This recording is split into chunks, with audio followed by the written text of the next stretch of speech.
Je voudrais vous souhaiter une chaleureuse bienvenue à tous.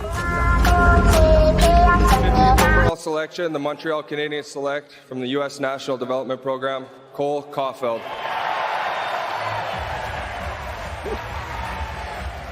The biggest person on the stage selects one of the smallest players in the draft.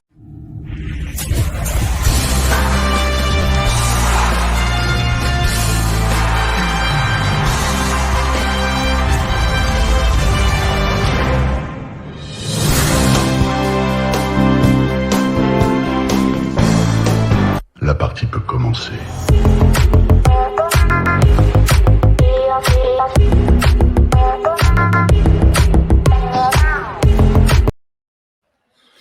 Bonjour tout le monde, que tu sois à Bécancour, Matane ou Saint-Marc-des-Carrières, nous te saluons et te remercions de visionner ce troisième épisode du Street Scout Podcast. Salut Brabant, comment ça va? Salut mon homme, ça va bien toi? Ça va bien, ça va bien, ça va bien. Un autre vendredi. Yes, c'est vendredi. Un autre gros programme pour vous aujourd'hui. Sans trop le vouloir, il va y avoir beaucoup de USHL cette année, aujourd'hui au programme. Donc, sans plus tarder, au menu aujourd'hui, on va parler des espoirs là, du prochain repêchage qui appartiennent aux Lumberjacks de Muskegon. On parle de Sacha Boisvert, Matvei Gridin, Joe Connor et Xavier Veilleux.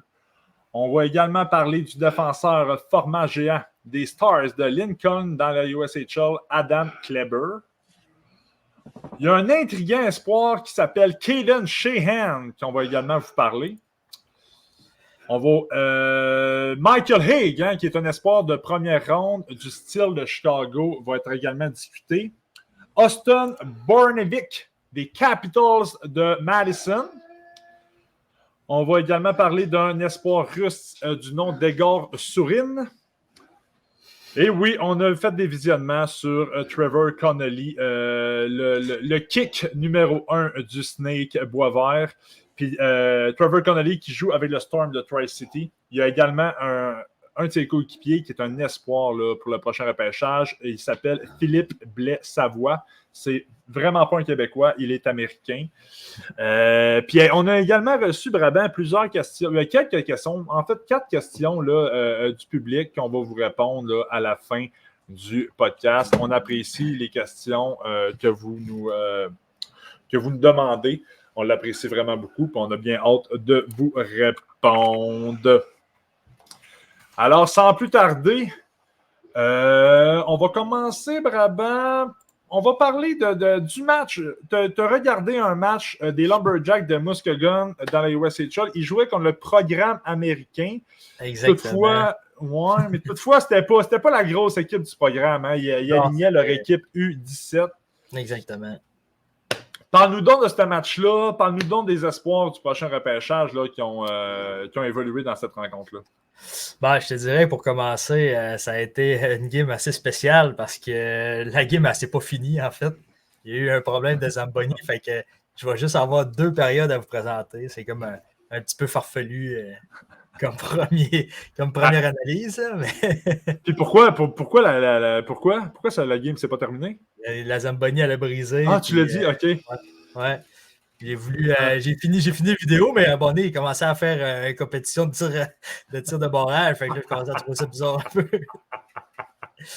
Mais revenons au match. Je vais commencer par Boisvert parce que c'est lui qui a été le plus tranquille dans la rencontre. En fait, il y a plus eu d'erreurs que de jeux positifs pour lui. Bonnet, il était derrière son filet, puis il a fait une mauvaise passe devant son filet qui a été intercepté, mais il s'est bien racheté en bloquant le 2 contre 1 qui s'en venait. Fait que après ça, il a fait 2-3 bons tirs au filet, mais en général, ça a été quand même assez tranquille. Ses mises au jeu, ça a été 52%. Mais sinon, ça a été vraiment un match que c'est plus Matvei Gridin qu'on a vu à l'œuvre. Je te dirais qu'en début de rencontre, il s'est activé quand même assez vite. Il a reçu une belle passe, puis moi, j'ai trouvé, c'est ça, on parlait que son intensité n'était pas vraiment présente dans les autres matchs qu'on a regardés. Puis celle-là, pour de vrai, ça a été différent. Là, mettons, il était beaucoup plus intense. Il a abonné son but qu'il a scoré. Il a reçu une passe sur l'aile. Puis il a accéléré comme je n'avais jamais vu accélérer. Débordé le défenseur, pris un bon tir en haut des oreilles. Puis il a marqué le premier but de Muskegon. Mais sinon, pour de vrai, j'ai trouvé vraiment intense. Bizarrement, ils l'ont mis en piqué ou j'ai trouvé vraiment intelligent. Il a écoulé de grosses secondes en zone offensive. Il est vraiment patient avec la rondelle. Puis, pour de vrai, il a remonté dans mon estime un peu avec ce match-là. Après ça, Joe Connor, moi, c'était la première fois que je me penchais pas mal sur ce joueur-là parce que je pense qu'il n'a pas tout joué les games cette saison avec Muskegon. Ou pratiquement, il a dû en rater, je pense, une dizaine peut-être. Mais c'est la première fois que je le visionnais. Puis j'ai été bien surpris. J'ai bien aimé son intensité. C'est un petit, je dis petit, mais il est peut-être pas petit. Oui, ouais. C'est ça. Mais c'est ça, c'est un petit patineur, il est rapide, intense. Je dirais que le long des rampes, pour un petit bonhomme, il se débrouille quand même assez bien. Bonnet, je pense qu'il était une bataille à 4 en zone offensive sur le bord de la bande, puis il est sorti avec la rondelle, puis il a fait 2-3 enjambées, pris un bon tir du poignet dans la partie supérieure, puis il a scoré. Mais c'est ça, là, je pense qu'il a fini les 2 périodes avec 6 tirs au filet. Puis je pense même Gridin, Gridin, il a fait 6 tirs au filet, puis Connor avait fait 7 en 2 périodes, puis les deux jouent ensemble. C'est vraiment un bon duo on va séparer Boisvert de Gridin, puis finalement, Gridin a retrouvé une bonne chimie avec Connor. Puis non, j'ai été agréablement surpris de son jeu. Puis maintenant, en piqué, il est vraiment intense sur le porteur de la rondelle. Surprenamment, d'habitude, les joueurs sont patients, mais lui, il mettait tout le temps de la pression, puis il faisait tout le temps commettre des erreurs aux joueurs adverses. J'ai trouvé vraiment sa genre de stratégie en piqué intéressante. Puis sinon, pour finir avec Xavier Veilleux, un autre Québécois, dans le fond, dans la même équipe C'est vrai. Ouais. Dans le fond, lui, j'ai trouvé qu'il y a eu un bon match dans l'ensemble. Je te dirais que sa vitesse d'exécution, c'est lui qui a fait la passe à Gridin. Mettons, Veilleux était dans une bataille à 1 contre 1 sur le bord de la bande. Puis il a sorti avec la rondelle, puis il a vu Gridin qui était son fly directement de l'opposé de la glace. Belle passe directement sur la palette, puis Gridin il est parti, puis il a scoré sur cette séquence-là. Mais je trouve vraiment qu'il a une bonne vitesse d'exécution. Il fait des belles sorties de zone. Pour de vrai, il fait son travail défensif, il est vraiment très bon. Puis je te dirais que sinon, je suis pas mal sûr que j'avais vu. Ouais, c'est ça, exactement. Je vais faire un rapide portrait là, des 4 espoirs là, que tu as vus dans les Lumberjacks. Sacha Boisvert, on commence à le connaître. Là, on vous en a parlé lors de notre top 32 là, il y a 2 semaines. Joueur de centre de 6 pieds 2, 180 livres. C'est un petit gars de Trois-Rivières, un petit Québécois. On l'avait en très haute estime. Puis je pense vraiment que tu l'as encore en haute estime. C'est juste un match. Les 4-5 autres que j'avais regardés étaient très bons. C'est ça. Il avait le droit de s'en passer. Sacha Boisvert, qui est un espoir de première ronde, là, il est classé 17e par la centrale de recrutement de la Ligue nationale parmi les patineurs nord-américains. C'était 3-0, hein, les Lumberjacks après 2 périodes. Ouais. C'était-tu une domination de Muskegon? Oui, quand même, ouais. Pour de vrai. Puis si je ne me trompe pas, c'était 3-0 en première période, puis la deuxième a été plus tranquille. Mais ils ont vraiment starté en force la game. OK. Pour ce qui est de Matvei Gridin, c'est un Russe. Un attaquant de 6 pieds 1, 185 livres, qui est classé au 30e rang parmi les patineurs nord-américains par la centrale de recrutement de la Ligue nationale.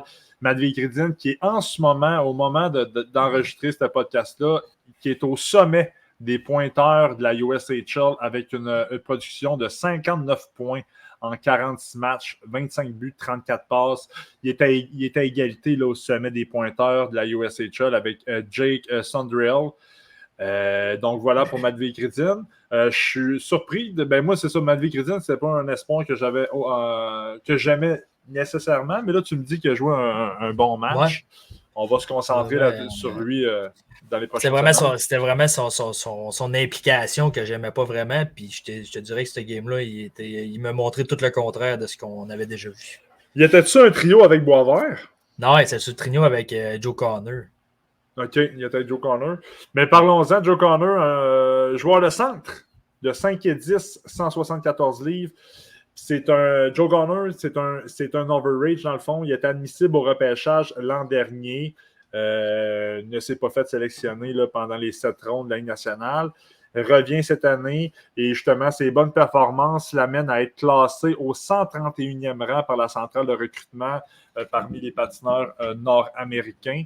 Joe Connor, depuis le début de la saison, en 36 rencontres avec Muskegon, c'est 20 buts, 20 passes, 40 points. Donc, une production offensive très intéressante pour le petit attaquant américain. Et pour terminer avec les espoirs des Lumberjacks, mais on a Xavier Veilleux, un Québécois qui vient de l'ancienne Lorette, un défenseur de 6 pieds, 190 livres. Lui est classé au 74e rang en ce moment par la centrale de recrutement de la Ligue nationale. En 47 rencontres cette année, 3 buts, 18 passes, 21 points.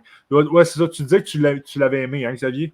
Ouais, je l'ai bien aimé. Mais tu sais, c'est plus sur le côté défensif, ce qui est moins offensif un peu. Là. Mais j'avais bien aimé sa vision du jeu. Puis mettons, il distribue bien la rondelle. Il prend pas. Ça ne prend pas genre 12 options. Il envoie une, puis il donne la rondelle tout de suite. Puis... Intéressant. 74e devrait se faire repêcher là, cette année dans la Ligue nationale, mais dans des rondes assez lointaines. Ça pourrait être un choix intéressant dans les rondes 4, 5, 6 et 7. Puis, est-ce que... comment ils ont arrangé ça, dans le fond? Là? Et après 2 périodes, ils ont arrêté le match. Ils vont jouer la 3e période un jour? Elle est remise genre dans 1 mois, je pense. Elle est remise genre... T'as plus, je l'ai ouvert ici.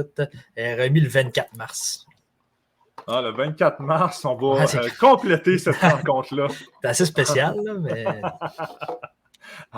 Ouais, Chris, quand tu disais tantôt, ouais, à un moment donné, ils sont au centre de la glace puis ils font des penalty shots nowhere quand même. Je comprenais pas trop ce qui se passait. Puis là, je jouais avec la game, je l'avançais, je reculais, j'ai-tu raté quelque chose? Et finalement, non, dans la description, à la fin, c'était écrit que la Zamboni a brisé. Fait que, ils se sont enclenchés un petit penalty shot. On n'est pas au centre belle, hein? Non, clairement pas.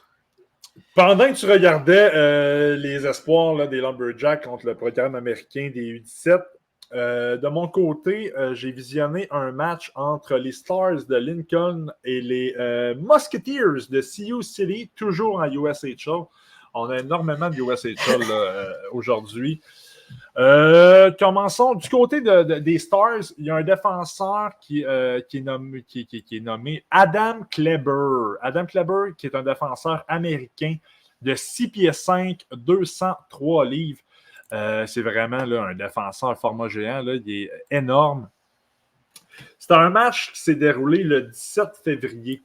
Le visionnement que j'ai fait, ce fut une victoire des Musketeers 3-2 en prolongation. Donc, Adam Kleber était du côté des perdants là, pour cette rencontre-là. Complété son match avec un lancé au but, un différentiel de -1.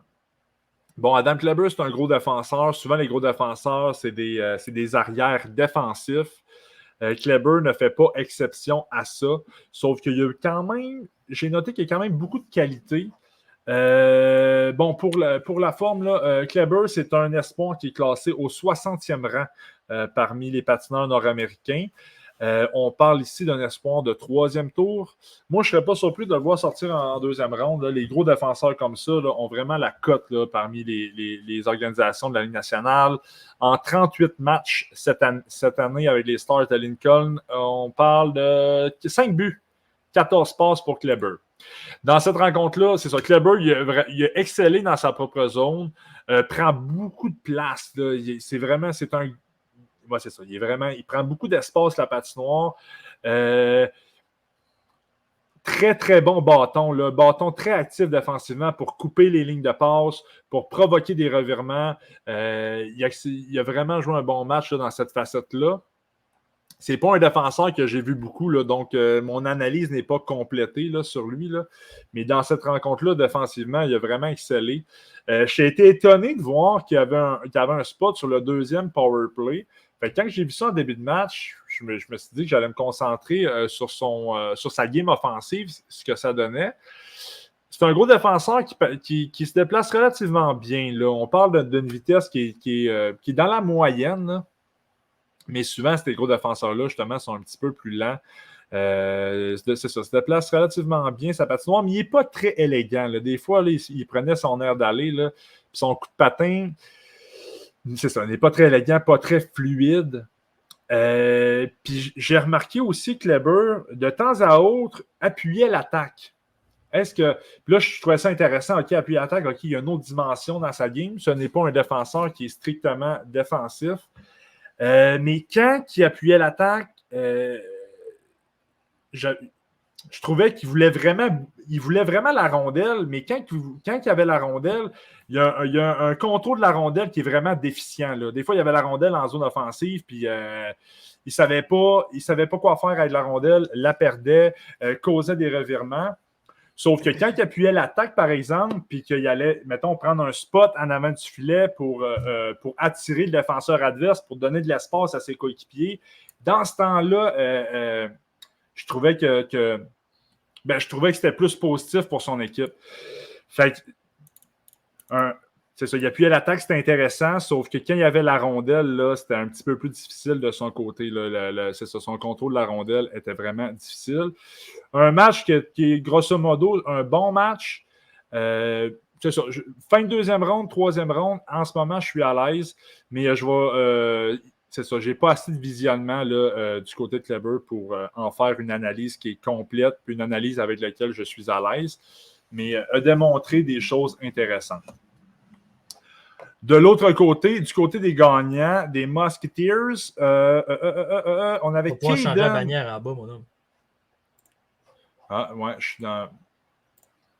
Voilà, c'était défenseur format géant, Dan Kleber. Et le prochain, Caden Sheehan des Musketeers de Sioux City. Caden Sheehan, qui est un attaquant de 5 pieds 11, 170 livres. C'est un attaquant qui aurait pu... c'est un joueur qui aurait pu se faire repêcher l'année dernière suite à une saison. L'année dernière, il jouait également à Musketeers avec closé la saison avec 31 points en 55 matchs. Ne s'est pas fait repêcher. Est revenu cette année avec Sioux City. Puis là, cette année, il explose. Il joue vraiment bien. Moi, je ne le connaissais pas du tout. C'était mon premier visionnement sur lui. Donc, encore ici, je ne suis pas à l'aise de faire une analyse complète, mais dans cette rencontre-là, Caden Sheehan a été le meilleur joueur sur la patinoire. Ça a été une victoire de 3-2. En prolongation, Caden Sheehan a fait 8 lancers au but dans cette rencontre-là, a marqué 2 buts, dont celui en prolongation. Puis dans mes notes, j'ai écrit que c'était toute une surprise parce que moi, je regardais ce match-là pour voir Kleber beaucoup. Tu sais, Kleber, on entendait plus parler. Caden Sheehan, pas du tout. C'est un attaquant qui est extrêmement rapide, qui est extrêmement explosif. Tu sais, il peut être immobile. Entre être immobile et sa pleine vitesse, là, il fait en une fraction de seconde. Il est vraiment, vraiment, vraiment explosif. Un très bon lancer, puissant, précis, puis il décoche très rapidement. On sentait qu'il y avait vraiment l'instinct là, du buteur. Puis je me tiens en prolongation, là, il est tellement rapide. Il est allé poke-checker un défenseur, a pris la rondelle, puis il a vraiment explosé. Il a pris l'autre défenseur de vitesse assez facilement. S'est présenté devant le gardien adverse en échappé, puis il l'a battu là, avec une certaine facilité pour donner la victoire à son équipe 3-2. Je ne sais pas si j'ai dit ses stats cette saison, mais cette saison, en 42 matchs, on parle de 45 points, qui est une production qui est bonne, mais qui n'est pas parmi les meilleurs de la Ligue. Sauf ce qui est impressionnant avec Caden Sheehan, c'est que parmi ces 45 points, en ce moment, il y a 32 buts. 32 buts, 13 passes. C'est vraiment c'est une arme qui est très, très, très dangereuse pour l'adversaire en avantage numérique. Je l'ai vraiment aimé. C'était mon premier visionnement. Est-ce que c'est... je vais additionner, multiplier mes visionnements sur lui dans les prochaines semaines pour voir pour voir s'il fait preuve de constance là, dans son jeu. Mais dans cette rencontre-là, si je prends juste cette rencontre-là, puis on est en juin prochain au repêchage, là, c'est un joueur que je veux repêcher là, dans mon équipe. Donc voilà. Intéressant. Ouais, vraiment, non, il m'a vraiment fait triper. Il m'a vraiment fait triper, ouais. Je pense que je vais regarder un autre match de lui là, prochainement. Je vais essayer de m'en pogner un, peut-être contre Chicago pour Michael League ou bien contre le programme, ça pourrait être intéressant. Ouais. On va analyser ça dans les prochains jours. Donc, Caden Sheehan, puis j'ai-tu dit, il était classé où par la centrale de recrutement? Tu peux le redire, parce que je ne me rappelle pas, je pense. Mais il me semble pas, je pense pas que tu l'as dit. Ouais, du fait que, parce que c'est un petit attaquant et parce qu'il aurait pu se faire repêcher l'année passée, il est classé au 155e rang par la centrale de recrutement. Donc, c'est vraiment un choix tardif. Les joueurs qui sont classés à ce rang-là, souvent, ne sont pas repêchés. Donc, à suivre, vraiment à suivre. Là, dans cette rencontre-là, il a vraiment performé. Donc, voilà pour cette rencontre entre Lincoln et Sioux City. Toi, tu as regardé un match entre le Steel de Chicago, qui est l'ancienne formation de Macklin Celebrini en passant l'année passée, contre les Capitals de Madison. Du côté du Steel de Chicago, on avait l'espoir Michael Hague, un espoir de premier plan là, en vue du prochain repêchage. Je vais te faire le petit portrait puis je te donne la parole après. Yes. On parle d'un joueur de centre de 6 pieds 1, 190 livres. Je suis quand même surpris de voir son gabarit. Là. Je le voyais plus petit, sa patinoire.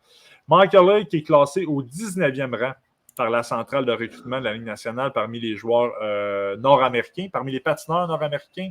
Cette saison, en 40 matchs avec Chicago, 23 buts, 25 passes, 48 points. Comment tu as trouvé Michael Hague dans ce match-là, vraiment? Je l'ai trouvé excellent, en fait. Je te dirais qu'avec ce match-là, je l'avais mis début deuxième, puis, tiens, mettons, il pourrait très bien rentrer dans mon top 32, ça ne me surprendrait même pas. J'ai trouvé vraiment, c'est un joueur complet par son intelligence. Tiens, mettons, je trouvais qu'il... c'est vrai. C'est pas un gars qui travaille pour rien. T'sais, on en avait parlé tantôt, là, mais c'est pas un gars qui travaille pour rien. Il va pas aller... il est travaillant, mais il ira pas se mettre dans des positions où ça ne servira pas à... une bataille qui va être perdue pour rien. Ou, il provoque toujours quelque chose d'intéressant. Mettons, son côté offensif il est excellent. Bonnet, il est parti dans l'arrêt de son filet. Il a fait un coast-to-coast. Il a battu les attaquants. Il est parti sur l'aile, il l'a monté. Il a battu les deux attaquants qui ont foncé dessus. Il a débordé le défenseur. Mettons, les petites feintes de corps.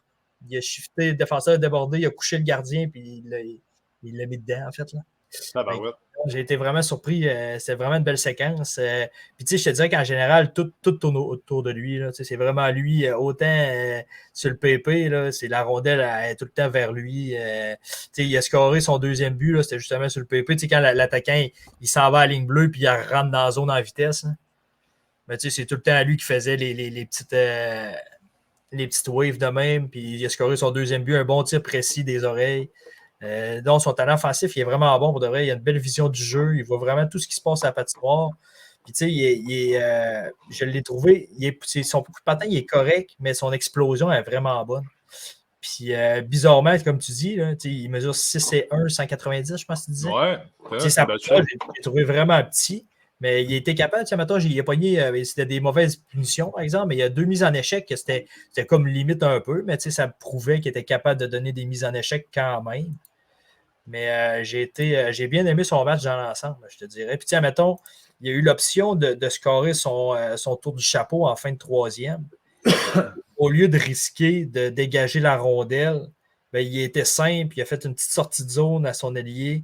Son ailier, il est parti, il a scoré. Au lieu d'essayer la longue passe pour son tour du chapeau, là, il était juste safe, sorti de la rondelle. Puis, il aurait pu en monter tout seul aussi, là, mais il a décidé de la sortir vers l'aile. Puis, j'ai trouvé ça quand même pas pire comme décision.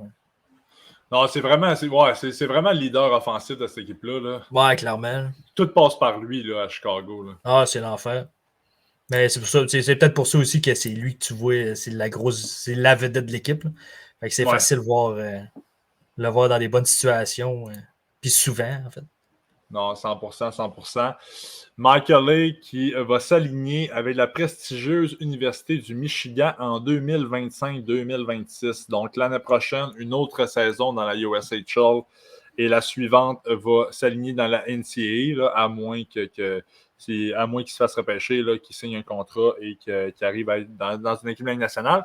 Je ne penserais pas. Là, je pense que c'est un joueur qui va avoir un certain développement à avoir. Ouais. Mais très intéressant, Michael League. Puis la rencontre, elle s'est terminée combien, tu dis? Ils ont gagné 3-1. Il a fini la game avec 2 buts, une passe. Bon, tu vois. Hein? Fort probablement la première étoile de cette rencontre-là. Clairement.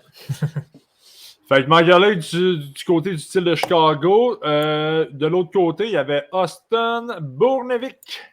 Bornevic. Attends, je vais faire un petit portrait.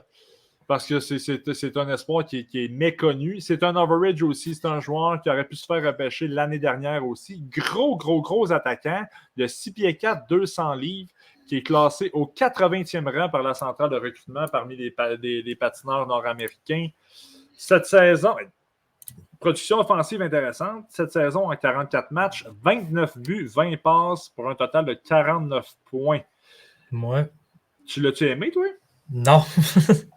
Non, clairement pas. Mais quand j'ai vu ses stats, j'ai été déçu un peu de ne pas avoir vu le genre de game où que j'aurais pu le voir produire offensivement. Parce que défensivement, il était à 6 pieds 4, c'est un attaquant vraiment très lent. Vraiment pas rapide. Je le trouvais vraiment pas impliqué. Okay. Il se tenait loin du trafic. Mais tu sais, tout le temps bien positionné. Je pense qu'il a fini la rencontre avec 6 tirs au but. C'est des bons tirs. Mettons, il y a de la pesanteur à son bâton. Fait que c'était des bons tirs au but. Mais en général, il était quand même assez invisible. Il ne descendait pas bas dans sa zone. Mais c'est un joueur. Il jouait sur le PP. Il recevait, mettons, son tir sur réception, il était quand même très bon. Mais ça n'a pas été une grosse game où il a très bien paru. Là. Tu prends-tu Bornevic ou bien Dean Letourneau? Ni un ni l'autre, Carlis, tu peux le dire. Ouais, je pense que ça serait ni un ni l'autre. Je pense que j'aurais avec Joe Connor, en fait. Ah, intéressant. OK, Austin Bornevic, victoire du style de Chicago. 3-1. Puis là, j'ai marqué les Capitals de Madison. C'est les Capitals de Washington, de Madison. C'est un O et non un A. Mes excuses. Puis tu t'es même permis de regarder un match en Russie, un match qui s'était déroulé en début de saison, au mois d'octobre, pour observer l'espoir Yegor Sourin, qui évolue avec le club de Yaroslav en MHL. On se rappelle que la MHL, c'est la Ligue junior russe. Yegor Sourin, c'est un joueur qui est né le 1er août 2006, donc un des jeunes du repêchage. C'est un centre qui peut jouer également à l'aile droite de 6 pieds 1, 192 livres. On a un beau gabarit ici, qui est classé, quand même assez bien classé, là, 20e rang parmi les patineurs européens. On parle d'un espoir de 2e ronde. Cette saison, il a joué 3 matchs en KHL, il a joué un match, il a joué 3 matchs en KHL, puis il est rendu à 42 matchs en MHL, 22 buts, 30 passes, 52 points, 108 minutes de punition.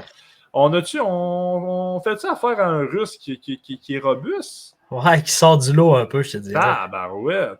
Puis ça a été une victoire de 7-0, ton match. Exactement. Mais tiens, mettons, je te dirais que la feuille de pointage ne reflète pas beaucoup son match en tant que tel, parce que tantôt, quand je t'ai demandé, tu m'as-tu dit son utilité, comment il avait joué une minute? Je pense que oui. Hein? 14 minutes. En tout cas, il avait l'air d'avoir joué beaucoup, contrairement à ce qu'on peut voir. Mais je te dirais que c'est un attaquant, un fougueux attaquant qui joue beaucoup physique, en fait. Là, il a distribué 2 bonnes mises en échec dans le centre qui étaient assez percutantes. J'ai été vraiment surpris de voir un Russe faire des affaires de même. Puis je te dirais que dans l'ensemble, encore surprenant, il faisait des beaux replis défensifs. Pour un Russe, c'est encore très spécial. Mais on dirait que toutes les analyses qu'on a des gars de la MHL cette année sont quand même, mettons, Chernyshov, c'était le même principe. Il faisait des beaux replis. Son jeu était quand même assez complet. Puis Surin, c'est le même principe un peu. Il est quand même... c'est sûr que quand c'est les meilleurs joueurs des équipes, mettons, ils jouaient premier PP, premier piqué, puis c'est des joueurs vraiment intelligents, c'est des patinoires européennes, fait que c'est large pour eux autres. Fait que je dirais que sa vision il anticipait bien les passes. Pour de vrai, moi, je n'avais pas vu ces premières vidéos que j'étais capable de voir sur Surin. Okay. Mais je trouvais qu'il distribuait bien la rondelle, des bonnes passes. Après ça, c'est ça, il a donné des bonnes mises en échec. Mise au jeu, il était vraiment bon aussi. J'ai été surpris de voir que c'était un bon. Des fois, tu vois un centre que finalement, tu le sais que ça ne sera pas un centre. Puis, lui, il avait vraiment. Il était vraiment à l'aise à ses mises au jeu. Mais non, c'est ça, dans l'ensemble, je te dirais qu'il faisait tout bien. Y a-tu pogné une punition dans la game, Chris, à 108 minutes de plus? Même pas, là. Mais... Il me semble dans la game, là, ils ont eu beaucoup de powerplay, en fait. L'autre équipe a pogné des punitions beaucoup. Là. Ouais, c'est ça. Il a dû avoir un match. Comme là, je regarde en tout cas, il y a un match en début de saison où il a pris 25 minutes de punition. Ouais, c'est ça. Ouais. Puis, tu sais, comme là, dernièrement, le 23 janvier, il y a un match qui a pris 27 minutes de punition. Ouais. Fait que c'est pas nécessairement... c'est pas représentatif de la game en tant que tel. Là. Ouais, en même temps, je sais pas, mais en même temps, sur 25 minutes, il a crissé un coup de bâton dans la face de l'autre. Ouais, mais je te dirais que les deux mises en échec, là. Tu pognes une équipe pour qu'il y ait quelqu'un pour aller se battre. Là. Moi, ça serait passé parce que c'était quand même assez violent comme mise en échec. OK. Mais c'est ça. Mais son 108 minutes de punition ne veut pas nécessairement dire que c'est un joueur qui est indiscipliné. Tu sais. Non, clairement pas. C'était légal comme mise en échec. Là. C'était pas. Mais c'est une belle chip de hockey, il patine bien. Pour de vrai, il faisait rien de mal dans tous des beaux jeux. Ses présences, c'était tout parfait, en fait. Fait que si, mettons, je te donne 5 matchs de Surin qui a performé comme le match que tu as vu. Il rentre dans mon top 32. Ouais. Il rentre dans ton top 32. Un coup que ton analyse va être assez complète. Ouais. Je suis assez confiant. Ouais. Ah, ben c'est parce que, tu sais, mettons, il y avait, tu sais ça, il y a une shape NHL, il y a le côté physique, il y a un talent offensif, il est fougueux, tu sais, mettons, il cherchait tout le temps, il cherchait. Mais il était tout le temps présent dans les petites escarmouches qu'il y avait, il était tout le temps là, en tout cas, c'est mon style de joueur que j'apprécie. À la Brad Marchand. Mais tu sais, c'est ce genre d'attaquant de même, là, sans faire une comparaison, là, mais c'est ça. Ouais. Il y a sa place. Là. Dans un match de 7-0, c'est quand même difficile, hein, je trouve. Là. Ouais. Mais OK, man. OK, on va se concentrer sur Yegor Surin dans les prochaines semaines. Oui, puis les séries arrivent quand même à grands pas là, en Russie. Là. Oui, ça va être intéressant. OK, pour Yegor Surin, un espoir très intéressant. Allez jeter un coup d'œil sur ce joueur-là. De mon côté, j'ai regardé un match. Un autre match dans la USHL. Hein, c'est la semaine USHL. C'était un match entre le Storm de Tri-City et le Steel de Chicago. Malheureusement, Michael Haig du Steel n'était pas de la rencontre. Sauf que je regardais beaucoup ce match-là pour voir notre fameux Trevor Connolly. Hein. On se rappelle... Non, c'est bon, je vais arrêter de parler du Snake, je t'ai carré. Mais Trevor Connolly, qui gravite à plusieurs places sur certaines listes. Il y a des gens que son talent offensif les amène à le placer très haut. Il y a d'autres gens que ça... du fait qu'il est tellement frêle, qu'il manque tellement de force physique. Ça l'amène beaucoup de questionnements. Donc, pour certains autres experts, il recule en première ronde. On s'entend, là, je pense que ça va rester un choix de première ronde. Mais même moi, puis Trevor Connolly, là, c'est un joueur qu'on a vu au Lincoln Gretzky en début de saison. On vous l'a dit lors de notre top 32. Là, c'était le meilleur joueur des Américains. Il avait fait 10 points en 5 matchs. Ça avait été un des meilleurs joueurs du tournoi. Mais il y avait tout le temps le fait, justement, que je le trouvais vraiment frêle, que je trouvais qu'il y avait beaucoup de stock de juniors dans son jeu, que je trouve encore qu'il y a beaucoup de stock de juniors, mais j'ai vraiment de la misère à en faire une tête dessus. Bref. Dans cette rencontre-là, qui s'est résultée par une défaite là, du Storm 5-3 contre le Steel, mais Trevor Connolly là, a tiré son épingle du jeu, mon ami. Là, il a vraiment bien performé.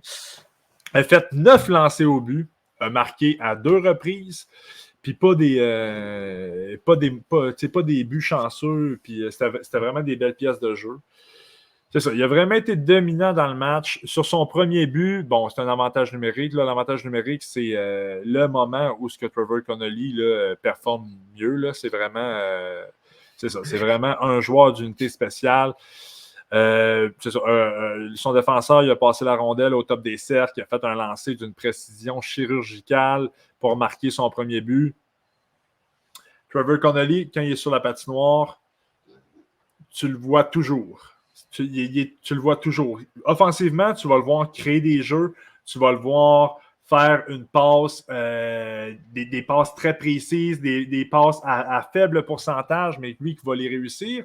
Puis défensivement, tu vas le voir aussi, parce que tu vas regarder la télévision, puis tu vas voir qu'il y a un joueur qui est perdu là, au beau milieu de nulle part, puis c'est Trevor Connolly.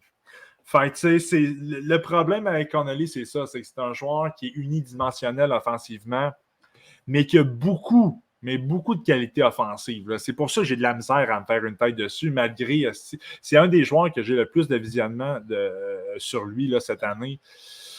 Mais bon, si on revient au match, ben, c'est un joueur qui a été extrêmement rapide, également extrêmement explosif. Son explosivité l'amène à déborder l'adversaire, l'amène à donner des cheveux gris aux défenseurs adverses parce qu'ils ont vraiment de la misère à le contenir. Vision du jeu nettement au-dessus de la moyenne, crée des jeux. Tu regardes le match à la télévision, il y a la rondelle, là, rapidement dans ta tête, tu dis OK, il va faire la passe à son défenseur, ben, il va l'amener en bas de zone à son joueur de centre. Ben non, lui, il va faire la passe, comme je l'ai dit, à faible pourcentage, puis que souvent, il le réussit. C'est un joueur qui aime avoir la rondelle sur son bâton, effectivement. Là, c'est parce que quand il n'y a pas la rondelle sur son bâton, mais... il ne sait pas quoi faire. mais c'est ça, j'allais dire. Mais c'est qualités dominantes, mais il ne peut pas les démontrer. Ouais. C'est vrai, c'est ça. C'est un attaquant qui est dangereux, tu sais. Mais c'est ça, il y a beaucoup de gros plus, mais il y a beaucoup de points d'interrogation encore. Je ne sais pas s'il va pouvoir autant bien performer avec ce gabarit-là au prochain niveau. Il va falloir qu'il mette beaucoup de travail sur son rôle défensif. Est-ce que ses qualités offensives qui sont très fortes vont amener, mettons, une formation de la Ligue nationale à fermer les yeux un peu sur ses lacunes défensives? Ça se peut. Ça se peut parce que c'est ça, parce que ses qualités offensives sont très élevées. Bref, c'est ça, vous devez savoir que j'ai adoré son match. J'ai vraiment adoré son match. Il a vraiment été dominant. Si je peux faire il est classé, je le vois, il est classé. Il est rendu classé 5e par la centrale de recrutement de la Ligue nationale. C'est ça, on parle d'un espoir, mais il gravite, par exemple, sur certaines listes, là, mais on peut parler d'un espoir en milieu de première ronde. Ouais. C'est ça, je pense quand même pas là, qu'il va se faire repêcher 2e. Là. Mais jusqu'ici, avec le Storm, 38 matchs, 54 points. Tantôt, j'ai dit que Matvei Gridin, c'était le meilleur pointeur de la USHL, mais si on prend les points par match, mais c'est Trevor Connolly qui est le meilleur de la USHL. Donc, voilà, j'ai adoré son match. J'ai vraiment adoré son match.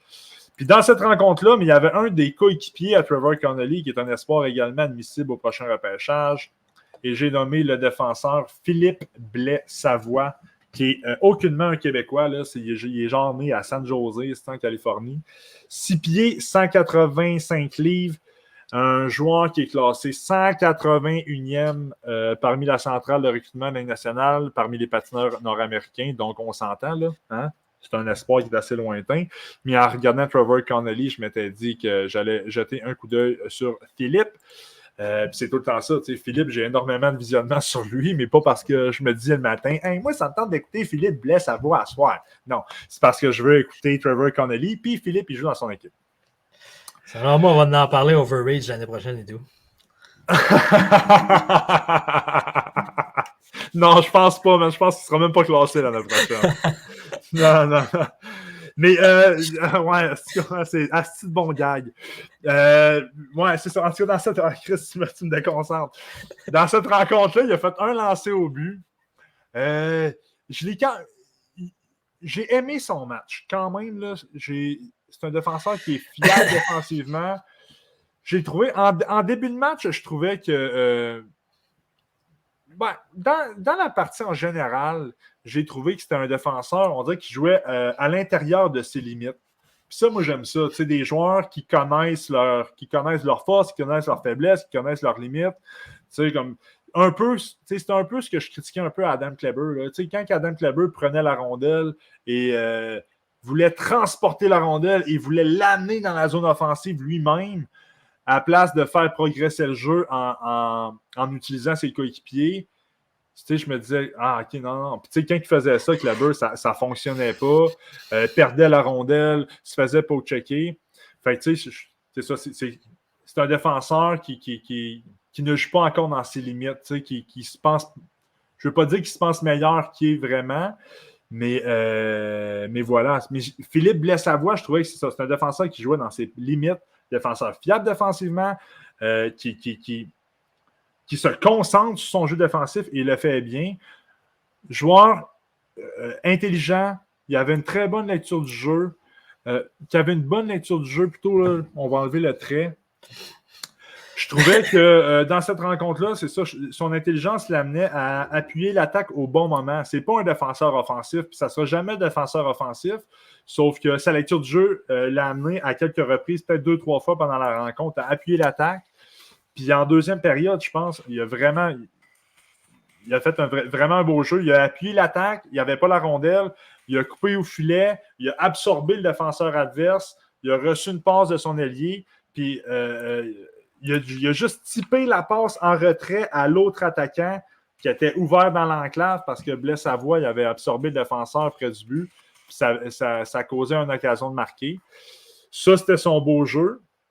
En troisième période, par exemple, là, il y a un moment donné, il y avait merde, j'ai oublié son nom, là, mais c'est pas un espoir au prochain repêchage, rien, là, mais il y avait un attaquant du style qui était vraiment rapide, là, puis il y avait une séquence où c'était un 1 contre 1, genre classique, là, puis le gars l'a débordé avec une facilité déconcertante. Philippe Blais-Savoie, il a vraiment... En tout cas, c'est ça, on dirait que ses patins, man, il n'était pas aiguisé, man. Son pivot, il a été déficient. Puis, occasion de marquer l'autre côté. Même pas occasion de marquer, ça a provoqué un but. Puis, de mémoire, ça a été le 4e but du style, qui était le but gagnant. Donc, une grosse erreur coûteuse à un moment très important dans le match. Ouais. Ça, je l'ai noté aussi pour Philippe Blais. Là. Mais, moi, j'ai 5 visionnements sur Philippe Blais-Savoie, puis c'est pas des grandes notes que j'ai sur lui. Mais on voulait quand même prendre un certain temps là, pour vous en jaser. Donc, voilà. On a eu beaucoup de USHL cette semaine. Probablement que la semaine prochaine, il va en avoir d'autres. Mais si vous avez des joueurs que vous voulez qu'on regarde, si, mettons, vous regardez ce podcast-là, puis là, j'aimerais ça, moi, qui regarde Justin Poirier à Bécamo puis qui nous en parle la semaine prochaine, écrivez-nous dans les commentaires. Donc, c'est ça pour nos visionnements de la semaine. On pourrait aller... T'avais-tu quelque chose à rajouter avant qu'on aille aux questions du public? Non, c'est pas aux questions. On avait une première question qui provient de Memo Villanueva. Je pense pas que c'est son vrai nom, hein? Je pense... Mais c'est pas grave, si son nom est trop cool. Puis lui, il nous demande de lui parler de John Mustard des Blackhawks de Waterloo dans la USHL. Je pense que tu as regardé un match des Blackhawks, toi, au cours de la dernière semaine. Hein? Yes. Parle-nous-en donc. Je te dirais qu'il y avait 2 espoirs à regarder dans le fond pour Waterloo. C'était Will Felicio puis John Mustard. OK. Je te dirais qu'à la base, j'y allais pour Will Felicio à cause de son dernier Linka Gretzky que j'ai trouvé vraiment excellent. Oui. Puis par la bande, ben, ça a sorti que Mustard il a vraiment bien paru, dans le fond. Je te dirais que dans l'ensemble, dans le fond, il a starté la rencontre assez rapidement. Il a reçu une passe, puis il s'est faufilé entre les deux défenseurs, parti en échappée. Il s'est fait stopper, par exemple, mais c'était son premier chiffre, puis j'ai fait Oh, OK. On va regarder un peu plus attentivement. Puis tout au long de la rencontre, je trouvais que, dans le fond, il était toujours bien placé. Dans le fond, il donnait vraiment des options de passe à ses coéquipiers. Il y avait vraiment des bonnes mains, une bonne protection de rondelles. Il a fini le match avec 2 passes. Puis ses passes, c'était quand même. Mettons, sa première passe, c'était sur le power play. Il a reçu la rondelle, fait une feinte de tir sur réception. Puis ça a donné une petite passe en avant du but que le joueur a juste besoin d'attiper dans le but. Puis sa deuxième, si je ne me trompe pas. Ouais, c'est ça, sa deuxième, dans le fond, c'était pas un attaquant que j'ai trouvé super rapide, mais il y avait vraiment une bonne accélération. Mettons, sur l'aile, là, il a reçu la rondelle, puis il y a eu de la pression sur lui, sur l'aile, puis avec son corps, il a réussi à tasser le défenseur, il a débordé, il a coupé au filet, il a pris un bon tir au but, puis son coéquipier a juste pris le rebound, puis ils ont scoré là-dessus. Fait que j'ai vraiment été. Mettons, sa vitesse, je n'ai pas trouvé exceptionnelle, mais j'ai trouvé qu'il jouait bien avec son corps, puis il était vraiment explosif.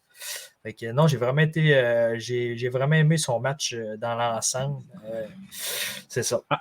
Avant que tu passes à Will Felicio, parce que je veux t'entendre sur lui aussi, John Mustard, qui est un attaquant de 6 pieds, 185 livres, qui est classé au 41e rang parmi la centrale de recrutement pour les patineurs nord-américains.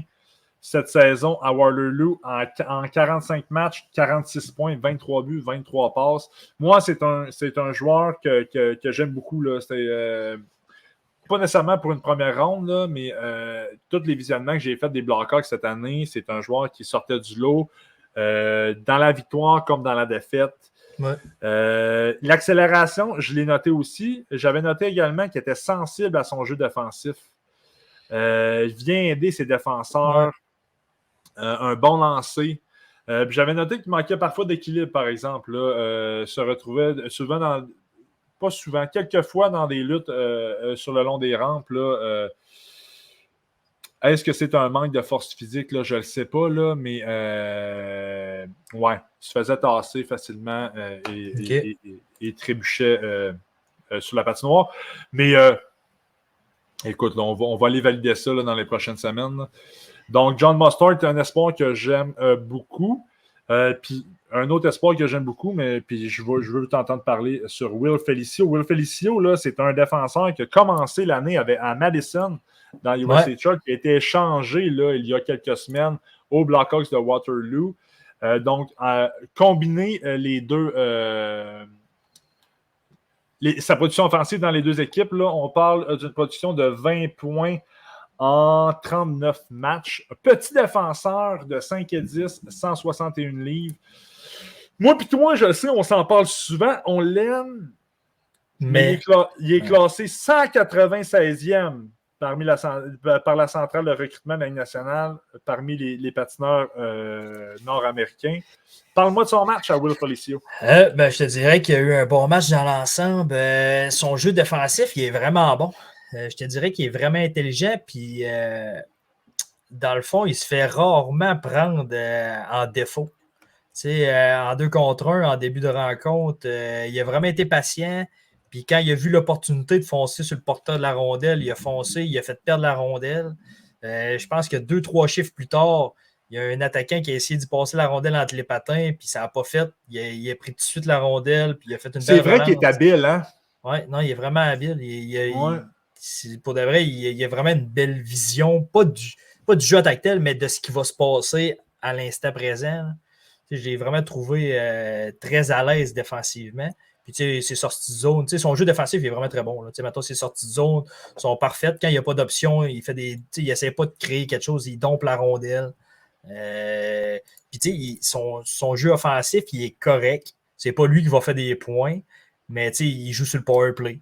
Il ne joue pas sur le piqué, par exemple. J'ai été surpris un peu de ne pas le voir sur le piqué. Sûrement que les défenseurs, ils ont des défenseurs un peu plus âgés qui ont plus de minutes en piqué, peut-être, ou je ne le sais pas.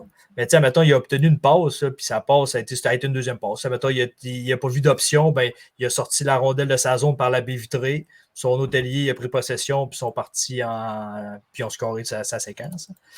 Mais non, je trouve qu'il est, tu sais, mettons, Bonnet, ses jeux offensifs sont quand même très bons aussi. Là. Bonnet a fait une petite feinte de corps, débordé l'ailier, puis bizarrement, il s'est ramassé devant le filet, pris un bon tir.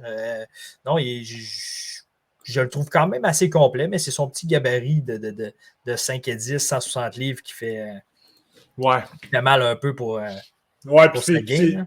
Ouais, puis c'est ça qui joue sur son classement aussi, là. Ouais. Parce que moi, je me rappelle au Lincoln Gretzky, on avait trippé dessus tous les deux. Ouais. Moi, puis là, je veux pas, là, partez pas en peur personne, là, mais moi, il me fait beaucoup penser à Christopher Letang. Je ne dis pas qu'il va avoir la carrière de Christopher Letang, mais juste la manière qu'il patine sa patinoire, côté stylistique, il me fait beaucoup penser à Christopher Letang. Il a une belle posture. Il a une belle posture, puis la manière qu'il est habile avec ses patins, ses pieds sont toujours en mouvement. Ouais.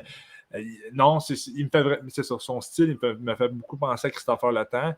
Moi, je ne comprends pas le classement aussi lointain. Là. Je peux comprendre qu'il est petit, je peux comprendre qu'il est frêle. C'est sûr que son manque de force physique va lui amener des défis là, s'il veut percer au prochain niveau. Ben, probablement qu'il veut percer. Hein. Il fait juste y rajouter 6 pieds 180, puis ça change tout le style de jeu. Ça change tout le bonhomme.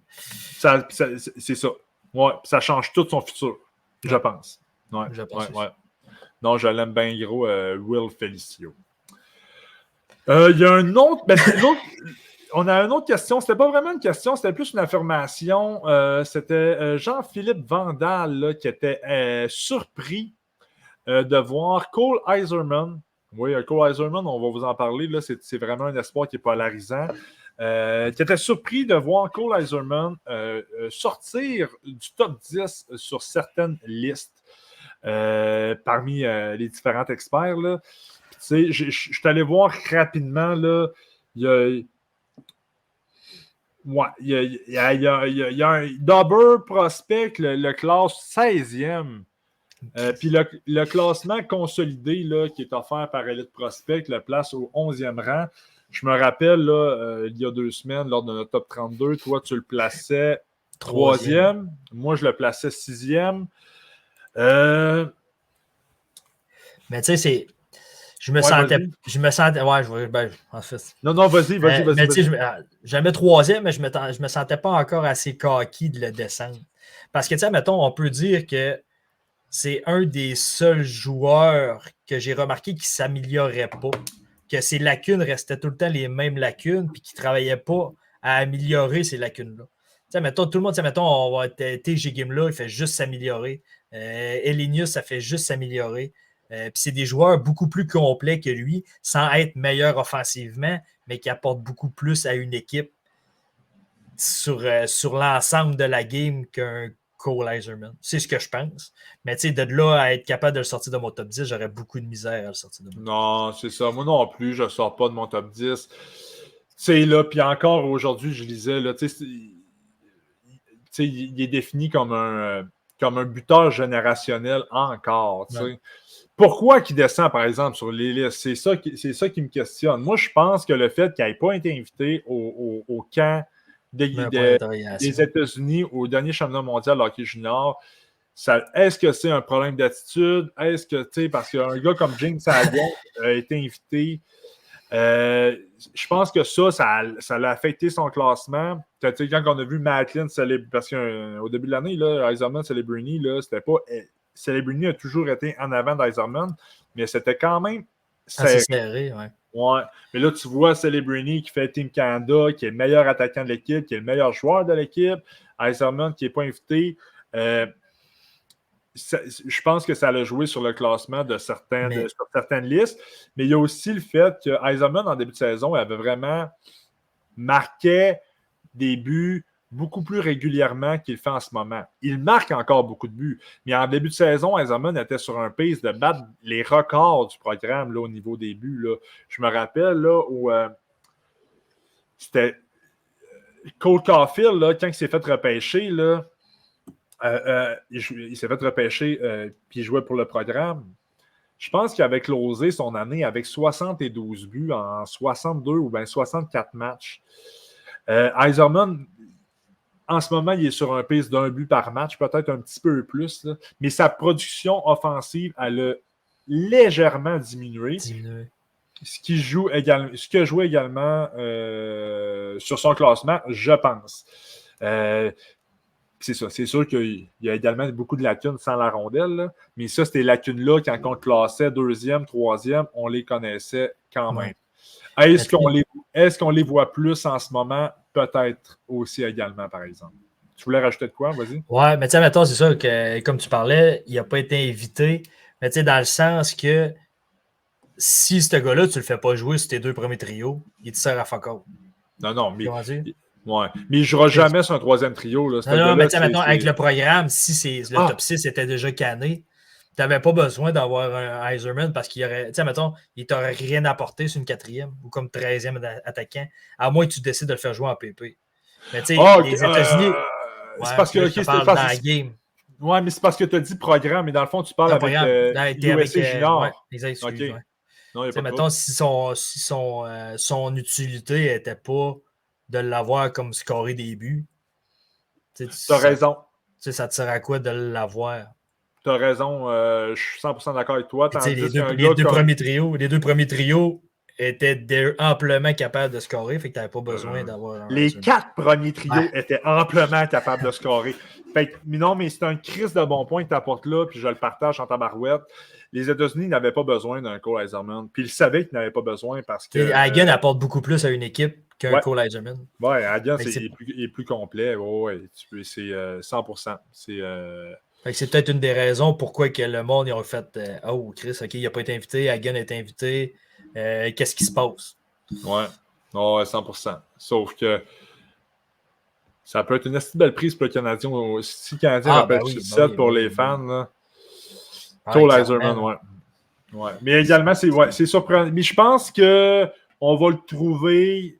Moi, je l'ai 6e. Je suis encore à l'aise avec mon 6e. Moi, je pense qu'il va sortir. Je pense pas qu'il va sortir du top 10 NHL. Je me trompe peut-être parce que c'est le meilleur buteur du repêchage, tout simplement. Puis ça l'est encore, le meilleur buteur du repêchage. Ses qualités de marqueur là, ne sont pas disparues, là, loin de là. On a-tu d'autres choses à rajouter sur Cole Yzerman? Non, c'est pas mal. Puis rappelez-vous également que Cole Yzerman, s'il était né 2 semaines plus tard, sera admissible au repêchage 2025. Fait que ça, c'est quand même c'est non négligeable. Ah, ça, c'est un bon point. Là. Ouais. Très bon point. Aujourd'hui, on a eu une question qui provient d'Étienne Bourget. Sa question est très simple, mais quand même difficile à répondre. Quel plafond pour Aaron Kiviariou? Tu te lances-tu? Quel plafond? Je te dirais que il y a 3 ans, son plafond, on le voyait très, très, très, très, très, très haut. Puis en ce moment, son plafond, il est pas, je dirais pas très bas.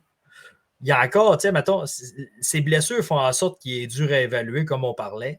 Ouais. C'est dur à évaluer un gars qu'on n'est pas capable de voir jouer parce qu'il est souvent blessé. Mais il y a tellement, tu sais, souvent, tu vois des beaux flashs. Tu sais, il y a encore de quoi qui est allumé de ce joueur-là. Mais son petit gabarit, c'est tous des points qui jouent contre lui souvent. Fait que je ne sais pas comment je pourrais dire que son plafond est vraiment haut. Il y a beaucoup, tu sais, il y a du talent, mais c'est un bon point d'interrogation, je pense. Ben, c'est ça, tu sais, puis quand on a fait notre top 32, tu sais, moi, toi, tu avais Kiviariou 32e. Là, moi, je l'avais en 2e ronde, mais quand même très tôt. Je pense que je l'avais 40e, whatever. Mais, tu sais, la raison de ce recul-là sur nos listes, c'est littéralement parce que cette année, on ne l'a pas vu jouer beaucoup. Tu sais, je ne me sens pas à l'aise de voir un joueur qu'on n'a pas vu jouer beaucoup en première ronde. Ça, c'est première chose. Deuxième chose, souvent, là, les espoirs, là, les top espoirs qu'on entend parler là, depuis longtemps, puis tu sais, tu sais, Kiviariou, il y a 2 ans, là, c'était le premier choix là, cette année, là, en 2024. Là. Je ne sais pas si ça ajoute une pression supplémentaire ou whatever, mais c'est sûr que les blessures l'ont beaucoup affecté. Mais pour répondre à la question d'Étienne, quel plafond Aaron Kiviariou? Moi, je pense que son plafond, c'est un défenseur qui va pivoter un premier avantage numérique dans la Ligue nationale. Mais là, on parle de plafond. Va-t-il l'atteindre? Là, c'est une autre question. Mais ce gars-là, s'il joue dans la Ligue nationale, il va pivoter un premier avantage numérique parce que c'est sa force. Moi, la question que je me pose, c'est que est-ce que... Parce qu'à 5 contre 5, là, ça fait longtemps que je ne l'ai pas vu jouer, mais à 55, c'est plus difficile pour Aaron Kiviariou. C'est un petit défenseur qui manque de force physique. Des fois, il y a des petits joueurs, comme je voyais, on parlait hier de Logan Stankoven. Logan Stankoven, là, il est 5 et 8, là, mais il est fort comme un bœuf. Là. Là, physiquement, il est fort. Aaron Kiviariou, c'est pas le cas. Fait, je me disais, est-ce que ces lacunes potentielles à 5 contre 5 vont être... Ouais, parce qu'en même temps, tu ne veux pas juste un défenseur qui joue sur l'avantage numérique. Il faut qu'il donne au moins des présences efficaces à 5 contre 5. Fait que c'est ça qui me questionne. Là. Je ne sais pas si son jeu à 5 contre 5 dans la Ligue nationale va être suffisamment bon pour justement pour qu'il fasse partie d'un groupe de 6 défenseurs. Mais s'il arrive à être dans un groupe de 6 défenseurs de la Ligue nationale, il va jouer fort probablement sur le premier avantage numérique. Moi, c'est le plafond là, que je vois. Va-t-il l'atteindre? Ça, c'est une autre question. Mais si on parle de plafond, voilà. Moi, j'ai Tandis que posé la question. Tandis que son plancher il est bas, tu sais, c'est un risque. Là. Puis tu sais, Kiviariou, oui, il a été blessé dans les dernières années, mais justement, ça fait tellement longtemps qu'on en entend parler, donc ça fait longtemps qu'on le regarde. J'ai pas noté de grande amélioration dans son jeu. Ouais. Mais ce joueur-là, en santé... En fait, j'ai hâte de le voir en santé. C'est juste ça. J'ai hâte de le voir jouer une saison complète. Puis d'analyser son jeu. J'ai vraiment hâte.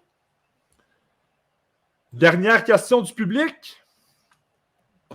Une question qui est très intéressante, qui nous provient de Tommy Gagnon, qui porte sur le gros défenseur russe Anton Silayev.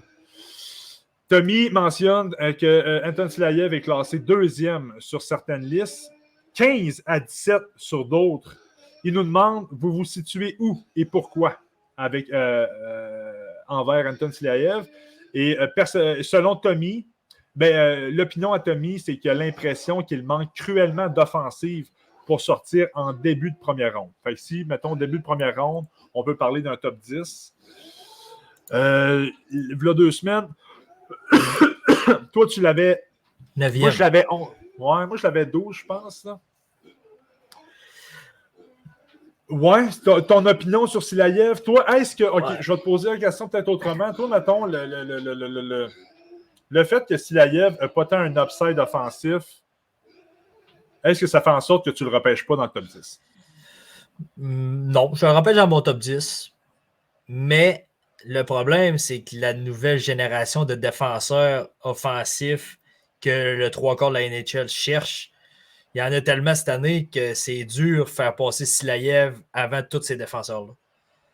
Tu vois, c'est son style de. Tu sais, mettons, tu as des. Là, je dirais pas Dickinson, là, je vais le mettre en arrière. Là, mais t'as Lechunov, t'as Yakemchuk, t'as Parek.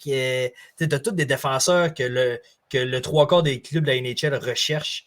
Puis t'as un défenseur défensif qui est plus genre le défenseur que le monde trouve attrayant à aller chercher. Ou il est vraiment utile, par exemple. Ça va être ton pilier, puis c'est vraiment un défenseur très utile. Ouais. Mais c'est vraiment pas un repêchage de défenseur défensif cette année. Fait que oui, ça fait que de lui qui est rare, mais ça va se faire que les équipes vont se précipiter sur les défenseurs offensifs. Je sais pas. Mais tu sais, en même temps, Simachev est parti quoi?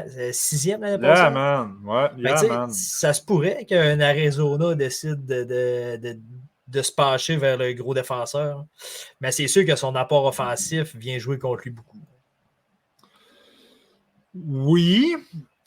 Moi, je ne repêche pas nécessairement un joueur offensif en début de ronde. Moi, le fait que Silayev n'ait pas nécessairement un upside offensif, ça fait pas en sorte que je le recule nécessairement au milieu en fin de ma ronde. Anton Silayev, c'est ça, tu l'as un peu dit, là, c'est le fait que c'est un défenseur, c'est un joueur qui est tellement unique en son genre, probablement que les gens qui le classent deuxième, c'est justement, il est tellement unique, c'est un énorme défenseur. C'est un gros défenseur, puis tu le vois sur la glace, puis il est énorme. On dirait qu'il mesure 7,5, tabarnak. Puis il est mobile, puis il joue des épaules, puis il joue du bâton. Il a vraiment des belles qualités. Mais comme tu l'as dit, moi, je le repêche pas en début de ronde. Pas parce qu'il n'y a pas un upside offensif, mais parce qu'il y a tellement de la qualité. Il y a tellement de la qualité parmi les défenseurs au repêchage. Ouais, je suis à l'aise avec cette affirmation-là. T'sais, moi, j'aime. Yakemchuk, on l'aime beaucoup. Ouais. Lev Shunov, on l'aime beaucoup. Parekh. Dickinson, malgré le fait que nous, on l'aime. Mais malgré le fait que nous, on ne l'aime pas, on s'en est parlé là, cette semaine, là, il est classé hyper haut sur certaines listes. Boyoum, je veux dire, c'est pas le manque d'offensive de Silayev qui va le faire reculer, je pense. C'est vraiment le fait qu'il y en a d'autres bons défenseurs. Mais, par exemple, moi, je pense que Silayev, sur certaines listes d'équipes de la Ligue nationale, je pense que Silayev est premier défenseur. Mais ça dépend quel style de défenseur tu cherches. C'est ça. Si tu cherches un gros défenseur, Marzolda comme Simachev, ils cherchaient un gros défenseur défensif, ils l'ont trouvé. Comme dans le top 10, si, admettons, je sais pas, moi, qui repêcherait top 10? San Jose. San Jose, mais San Jose, ils n'ont juste pas de défenseur. OK. Anaheim. Mais tu sais, Anaheim, c'est le même problème aussi. Ben, ouais, OK, fuck. Non, mais ce qu'on va dire. Arizona! Non, je sais pas.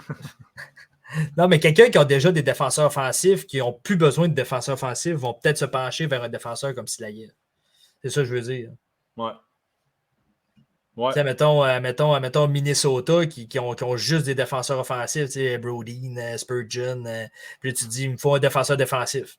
Tu viens de te trouver un pilier défensif. De ce sens-là, il peut très bien sortir haut dans des listes à cause de ça. Ouais.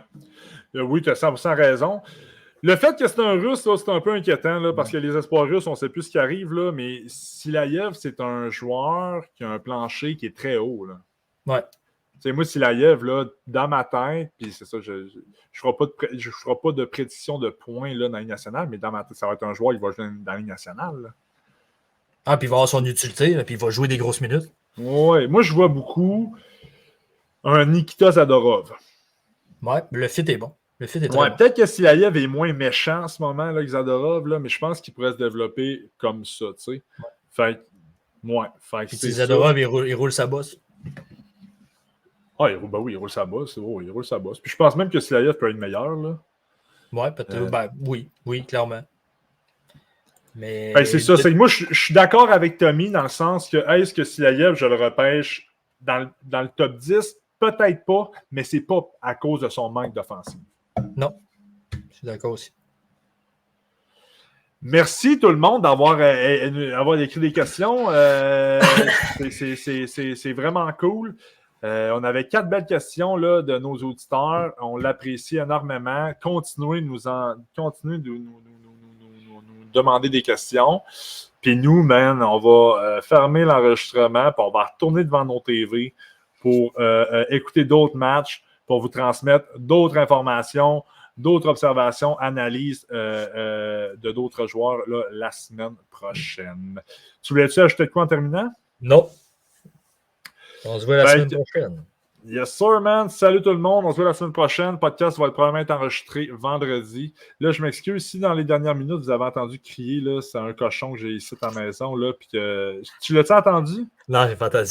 Ah, OK, mais je vais m'en faire. Parce qu'il bug vraiment fort. Je suis content. Ouais. Je pense que j'ai entendu une fois, mais sinon, ça n'a vraiment pas été inspiré. Mon micro, j'ai un bon micro, je suis content. Donc, salut tout le monde. On se voit la semaine prochaine. Puis merci de nous suivre en grand nombre. Ciao, ciao! Je voudrais vous souhaiter une chaleureuse bienvenue à tous. 50th overall selection, the Montreal Canadiens select from the U.S. National Development Program, Cole Caulfield.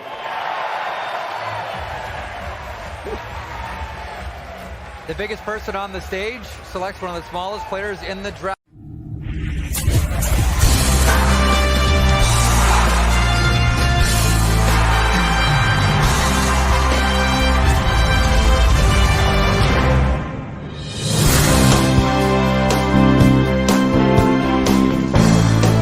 La partie peut commencer.